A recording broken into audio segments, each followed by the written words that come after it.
आहोत माऊलीच्या गाभाऱ्यामध्ये आळंदी नगरीमध्ये आणि असंख्य वारकऱ्यांची गर्दी जी काही मांदियाळी जी आहे त्या ज्या समाधी सोहळ्याच्या निमित्ताने आपण बघतो आहोत की माऊलीच्या गाभाऱ्याकडे प्रचंड अशी मोठी गर्दी जी आहे ती आपल्याला इथे सगळं बघायला मिळते। आत्ता थोड्या वेळामध्ये माऊलींची पालखी जी आहे ती निघणार आहे। एकंदरीत वारकऱ्याच्या मनामध्ये या माऊल्यांच्या मनामध्ये काय भावना आहेत किंवा कुठल्या अभंगाच्या माध्यमातून आज माऊलींची आळवणी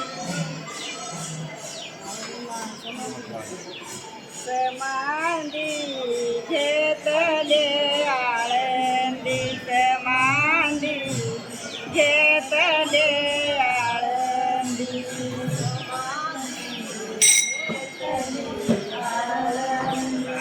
समाधी घेतली आळंदी भोवती शोभे शुद्ध मांदी भोवती शोभे शुद्ध मांदी समाधी घेतले आळंदी समाधी घेतले आळंदी। आपण बघतो आहोत की ह्या सगळ्या वारकऱ्यांच्या माऊल्यांच्या भावना होत्या की समाधी घेतली आळंदी आणि ही समाधी सोहळ्याच्या निमित्तानं ही सगळी मांदियाळी वारकऱ्यांची आज आपल्याला आळंदी नगरीमध्ये बघायला मिळते। तुम्ही सर्वजण बघत आहात महाराष्ट्र न्यूज चॅनलच्या माध्यमातून यंदाची कार्तिकीची वारी आपली परंपरा रामकृष्ण।